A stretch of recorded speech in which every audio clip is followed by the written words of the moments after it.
Hello to everyone. कैसे हैं आप सभी? आई होप आप सभी बहुत अच्छे होंगे। मेरा नाम हिमांशी है और आज की इस वीडियो में हम बात करेंगे जो हमारी हिस्ट्री की एक सीरीज़ हमने चलाई हुई है इस यूट्यूब चैनल पे एंड उसको हम कंटिन्यू करेंगे। I am really very sorry, काफ़ी टाइम से मैं वीडियो नहीं बना पाई थी, वीडियो नहीं डाल पाई थी, उसके लिए मैं बेहद माफ़ी चाहूँगी आपको। और आज का जो टॉपिक रहेगा गाइस, ये टॉपिक रहेगा मगध एम्पायर यानी कि मगध साम्राज्य के ऊपर। ठीक है, तो बात करेंगे। लास्ट वीडियो में आप सबको याद होगा तो मैंने बताया था कि मगध उस टाइम पे सबसे शक्तिशाली महाजनपद रहा था अपने टाइम पे। और जो मगध था, मगध सबसे, सॉरी फॉर द नॉइज़, थोड़ा सा एडजस्ट कीजिएगा आज। ठीक है, प्रेजेंट स्टेटस अभी हम चेक करेंगे कि प्रेजेंट स्टेटस कहाँ पे है मगध का। तो जो ईस्टर्न यूपी, बिहार और वेस्ट बंगाल वाला पार्ट है वो अभी उस क्षेत्र को हम पहले मगध बोलते थे। ठीक है, मगध साम्राज्य का उत्कर्ष 6वीं शताब्दी ईसा पूर्व माना जाता है। और जो मगध साम्राज्य का कार्यकाल था ये इंपॉर्टेंट है, इसे याद रखिएगा। 544 से लेकर 185 BC तक मगध एम्पायर का टाइम पीरियड माना जाता है। मगध साम्राज्य पर शासन करने वाले वंश कौन कौन से थे, देखिए इसके बारे में बात कर लेते हैं। अभी देखिए वंश थे, अब इन वंश के अंदर भी ना अलग अलग शासक होंगे। जैसे अब ये हर्यंक का डायनेस्टी, हर्यक वंश हुआ फर्स्ट, सेकंड था शिशुनाग वंश, दूसरा था नंदा डायनेस्टी, नंद वंश जैसे बोलते हैं, एंड फोर्थ था मौर्य वंश। एक तरह से जो मौर्य वंश था उसने ना इस डायनेस्टी पर, मतलब मगध साम्राज्य पर बहुत ज़्यादा अपनी छाप छोड़ी, बहुत ज़्यादा इसको इफेक्ट किया, बहुत ज़्यादा इससे लोग प्रभावित हुए मौर्यन डायनेस्टी के टाइम पे। ठीक है, प्राचीन मगध के संस्थापक कौन थे? जो बृहद्रथ जो थे उसे प्राचीन मगध के संस्थापक माना जाता है। और माना जाता है कि जो बृहद्रथ थे वो महाभारत कालीन थे। इसकी राजधानी इन्होंने बनाया था गिरिब्रज को। और जो बृहद्रथ का पुत्र था जरासंध, ठीक है, वो था जरासंध। मगध साम्राज्य का पहला उल्लेख अथर्ववेद में मिलता है। तो कभी आपसे पूछ लिया जाए कि मगध साम्राज्य का सबसे पहले उल्लेख कौन से वेद में मिलता है, तो हम आंसर करेंगे अथर्ववेद में। ठीक है, सबसे पहले देखिए यहाँ पे मैंने बताया कि हम हर्यक वंश को पढ़ेंगे, तो वहीं से हम स्टार्ट करते हैं हर्यंका डायनेस्टी को। 544 BC से लेकर 412 BC तक का इसका टाइम पीरियड रहेगा हर्यक वंश का। इसके संस्थापक माना जाता है बिंबिसार। देखिए डोंट बी कंफ्यूज्ड, बिंबिसार अलग है और बिंदुसार अलग है। बिंदुसार हम नेक्स्ट उसमें पढ़ेंगे, जो चंद्रगुप्त मौर्य का बेटा होगा वो, उसका नाम बिंदुसार है, तो बिंबिसार अलग है। ठीक है ना, इसके संस्थापक बिंबिसार को माना जाता है। और इनका शासनकाल रहा पर्टिकुलरली, देखिए हर्यक वंश जो था वो 412 BC तक चला, लेकिन जो बिंबिसार ने शासन किया था वो 492 BC तक किया। ठीक है, 544 BC से लेकर 492 BC तक, टोटल 52 ईयर का इसका शासनकाल माना जाता है। और भारत के इतिहास का सबसे बड़ा शासनकाल इसे माना जाता है। ठीक है, इसके अदर नेम थे श्रोणिक, जो कि हमें जैन साहित्य से पता चलता है, क्षेत्रोजस, जो कि मत्स्य पुराण से पता चलता है। बिंबिसार ने अंग महाजनपद को जीता था और अपने पुत्र अजातशत्रु को उपराजा बनाया था।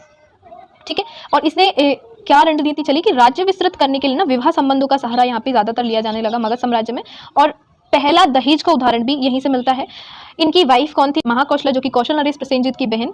यहाँ से काशी दहेज में इनको मिली और दहेज का पहला उदाहरण यहाँ से मिलता है। दूसरी थी चेलना, इसको मत ध्यान दीजिएगा। चेलना जो थी वो चेटक की पुत्री थी और शेमा थी जो भद्र प्रदेश की राजकुमारी थी। बिंबिसार से पहले बिंबिसार जो था वो पहले बौद्ध धर्म का अनुयायी था। बाद में अपनी पत्नी चेलना के कहने पर उन्होंने जैन धर्म अपना लिया और इन्होंने अपनी राजधानी बनाई राजगृह को। बिंबिसार के ज्येष्ठ पुत्र दर्शक को उत्तराधिकारी बनाया। और जो अजातशत्रु था, अजातशत्रु की बात अच्छी नहीं लगी और अजातशत्रु छोटा बेटा था तो वो गद्दी पे बैठना चाहता था। इसी के मारे उसने अपने पिता बिंबिसार की हत्या कर दी और गद्दी पर खुद बैठ गया। पिता की हत्या के कारण अजातशत्रु को पितृहंता कहा गया। और अजातशत्रु की हत्या, देखिए अजातशत्रु अपने पिता की हत्या करता है और अजातशत्रु की हत्या भी उसके पुत्र द्वारा कर दी जाती है, जो कि उद्यन है। हम उसे नेक्स्ट स्लाइड में पढ़ने भी वाले हैं। तो अजातशत्रु को सेकंड पितृहंता कहा जाता है। इस प्रकार से जो हर्यक वंश है उसे पितृहंता वंश भी कहते हैं। ठीक है, नेक्स्ट रूलर जो था हर्यक वंश का वो था अजातशत्रु, जिसने कि अपने पिता की हत्या करके वो गद्दी पे बैठ गया था। इसका शासनकाल, इसका टाइम पीरियड था 492 BC से लेकर 460 BC तक, जो कि 32 ईयर्स तक इसने शासन किया। इसके जो अदर नेम है वो है कुणिक, इसे पितृहंता कहते हैं। और इसकी माता कौन थी? वो थी महाकौशला। ठीक है, 483 BC में इसने प्रथम बौद्ध समिति जो थी, फर्स्ट बुद्धिस्ट काउंसिल जो थी वो इसी के टाइम पे हुई थी। और यहाँ पे बताती हूँ, सप्तपर्णी मतलब राजगृह में ये हुई थी और इसके अध्यक्ष थे महाकश्यप। काशी के लिए प्रसेनजीत से इनका संघर्ष हुआ और विजयी हुए। प्रसेनजीत, मैंने लास्ट स्लाइड में ही आपको बताया था प्रसेनजीत कौन थी।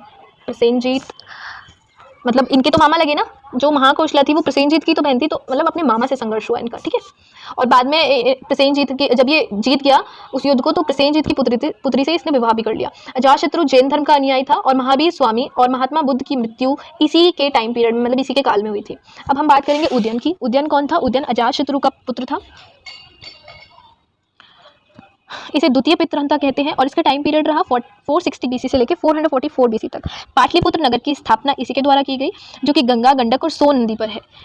अगेन इससे देखिए स्टैटिक जीके में भी क्वेश्चन आ जाता है, और ये हिस्ट्री के उससे तो इम्पोर्टेंट है ही है। तो हम सारी चीज़ों को मैंने बहुत शॉर्ट और बहुत क्रिस्प नोट्स बनाए हैं, जैसे कि कोई भी प्रॉब्लम आपको ना हो, और मैंने ज़्यादा चीज़ें खुद से ही ऐड नहीं की है। मैं जो चीज़ें आपको इंपॉर्टेंट बता रही हूँ, प्लीज़ उन्हें ज़रूर से इंपॉर्टेंट समझ के एक बार अपने मन में उन चीज़ों को बिठा लीजिएगा। इससे क्या रहेगा कि जो इंपॉर्टेंट चीज़ें हैं एटलीस्ट वो आपके दिमाग में रहेंगी, तो थोड़ा आइडिया आप खुद से भी लगा सकते हैं, राइट। और आप लोगों से एक रिक्वेस्ट करूंगी कि अभी तक अपने वीडियो देख रहे हैं और आपने वीडियो को लाइक नहीं किया है, तो प्लीज़ लाइक ज़रूर कर लीजिए, और ऐसी ही वीडियोस पाने के लिए चैनल को सब्सक्राइब भी कर लीजिएगा। तो प्रेजेंट पटना कहाँ पे है? पटना जो है वो ये प्रेजेंट पाटलिपुत्र जो है वो प्रेजेंट पटना में है, और ये बिहार की राजधानी है।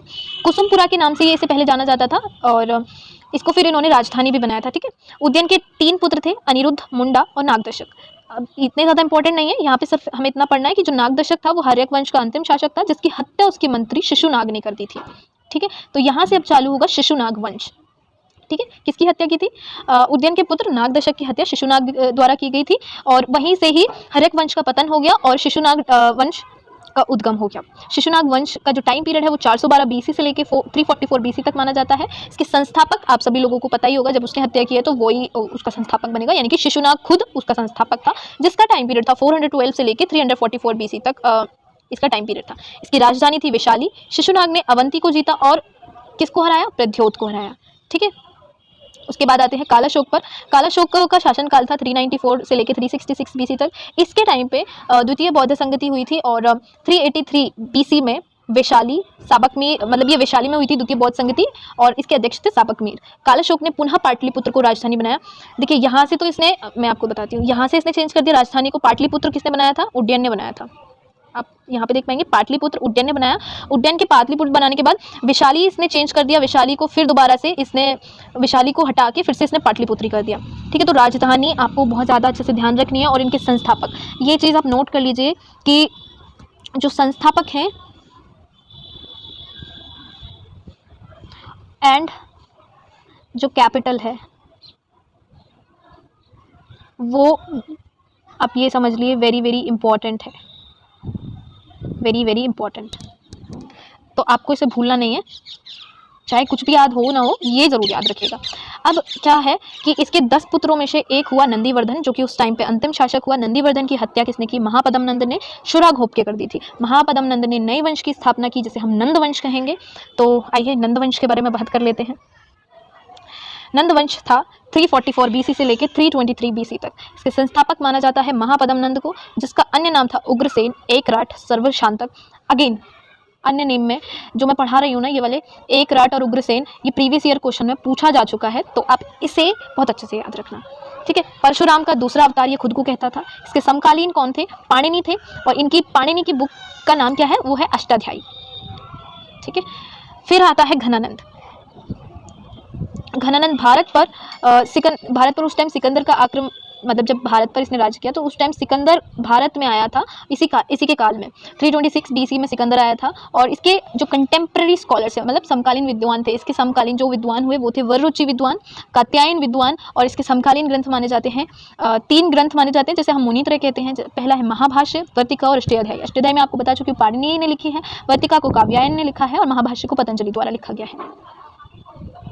भारत पर सबसे पहला विदेशी आक्रमण अब हम पढ़ेंगे। भारत पर सबसे पहला विदेशी आक्रमण हुआ ईरानियों द्वारा। अब आक्रमण करने वाला शासक था वो था डेरियस फर्स्ट, और ये हकमनी साम्राज्य से था, ठीक है। इसका जो वंश था वो हकमनी साम्राज्य से था। इसने गांधार और कंबोज को जीत लिया। ईरानियों के बाद यूनानी आए। यूनानी में सिकंदर ने सबसे पहले, फिर उस टाइम पे यूनानी में फर्स्ट आक्रमण किया, और इसने गोगामाला और उरुविला का युद्ध लड़ा 331 BC में। और किसके बीच में ये युद्ध हुआ? डेरियस और सिकंदर के बीच में, ठीक है। तो अब हम सिकंदर के बारे में थोड़ा सा पढ़ लेते हैं। सिकंदर भी थोड़ा सा इंपॉर्टेंट हो जाता है। सिकंदर देखिए कहाँ से आया था? ये मकदूनिया मैसेडोनिया का शासक था, और ये फिलिप इसके पिता का नाम था, माता थी Olympia. Again it's not important. इसका जो अदर नेम था वो the great Alexander. I hope आप सब लोगों को इतना तो पता होगा। और भारत में ये 326 BC में आया था और वापस गया था 325 BC में। कुल 19 मंथ्स ये सिकंदर जो था वो भारत में रहा। सिकंदर के साथ फिर क्या होता है, हमें सिर्फ इतना पढ़ना है जो इंपॉर्टेंट चीज़ है। पुरु यानी कि जिसे पोरस भी कहते थे, उनके साथ युद्ध हुआ, और जो इस युद्ध को हाइडेस्पस यानी कि बैटल ऑफ हाइडेस्पस, झेलम युद्ध, वितास्ता। अब झेलम, वितास्ता आप लोग समझ पा रहे होंगे कि पुराना नाम है झेलम का विकासता। आप मुझे बताएंगे कि हम पुरानी नदी यानी कि सतलज को जो पुराना नाम था सतलज का, उसे क्या कहते थे? आप मुझे कमेंट ये ज़रूर करेंगे, ठीक है। सिकंदर की सेना जो थी वो ब्यास नदी को पार करने से मना कर दिया। अब देखिए ऐसा इसमें ना कई सारे डिस्क्रिमिनेशंस, कई सारे मतभेद माने जाते हैं। ऐसा कि ये तो था कि उन्होंने मना कर दिया, कई लोगों का मानना था कि उस नदी में जहर घोल दिया गया था चाणक्य के द्वारा, और कई लोगों का मानना था कि जो सिकंदर की सेना थी वो काफ़ी टाइम से युद्ध लड़ते वो थक चुकी थी और मतलब अब उसके बस की नहीं था कुछ भी। तो सिकंदर की सेना ने अपने हाथ खड़े कर दिए और सिकंदर भी फिर अकेला क्या ही लड़ सकता था। सिकंदर का पता कहते हैं कि एक सपना था कि वो पूरी दुनिया जीतना चाहता था, ठीक है। तो वो सपना उसका सपना ही रह गया। और इसके सिकंदर के गुरु माने जाते हैं अरिस्टोटल। इंग्लिश में हम इसे एरिस्टोटल लिखेंगे, अरिस्टोटल ही बोलते हैं, और हिंदी में अरस्तु बोलते हैं। और अरस्तु के गुरु थे प्लूटो और प्लूटो के गुरु थे सुकरात। अरस्तु की बुक है पॉलिटिक्स, प्लेटो की है रिपब्लिक बुक, और सुकरात की कोई भी बुक नहीं है, ठीक है। अब जो सिकंदर था उस टाइम पे जब कोई भी सेना उसकी वर्क नहीं कर रही थी तो उसने क्या किया, अपनी जो टेरिटरी थी जो भी उसने जीती थी उसको 3 पार्ट्स में डिवाइड कर दिया। इसमें एक सबसे इंपॉर्टेंट नाम आएगा सेल्यूकस निकेटर का, तो हम वो याद रखेंगे, बाकी से हमें कोई मतलब नहीं है, ठीक है। जो सिकंदर के साथ जो हम सिर्फ जो उसने अपनी टेरिटरी को 3 पार्ट्स में डिवाइड किया, उसने क्या किया, सेल्यूकस निकेटर था उसका थल सेनापति था, और जो उसने नॉर्थ वेस्ट वाला इंडिया था ये इसको दे दिया सेल्यूकस निकेटर को, ठीक है। और बाकी ये आप पढ़ सकते हैं कि निर्याकस इसके साथ आया था जो जल सेनापति था, फिलिप इसका प्रबंधक था, और एनास्क्रिस इतिहासकार थे, और अरिस्टोबुलस भी इतिहासकार थे। सिकंदर की फेवरेट बुक इलियड है जिसके राइटर होमर है, और इसके घोड़े का नाम बाउकेफ्ला है। इसके नाम पर उसने एक नगर भी बसाया था। सिकंदर की मृत्यु जो थी वो 323 BC में हो गई, और ये बेबीलोन इराक में हुई थी, ठीक है। अब नेक्स्ट है हमारा मौर्यन एम्पायर। हम इसमें पढ़ेंगे मौर्यन एम्पायर। तो क्या हम इसी वीडियो में कंटिन्यू करें मौर्यन एम्पायर, मौर्य समाज? मुझे ऐसा लगता है कि मुझे ये वीडियो बस यहाँ तक ही रखनी चाहिए, मौर्यन एम्पायर के लिए मैं अलग से वीडियो बना दूँ। हाँ जी, देखिए मुझे तो ऐसा ही लग रहा है कि इतना इनफ रहेगा। इसमें जो मौर्य एम्पायर है वो थोड़ा सा बड़ा है, तो मैं उस सारे को कंप्लीट करके एक ही वीडियो में डाल दूँगी।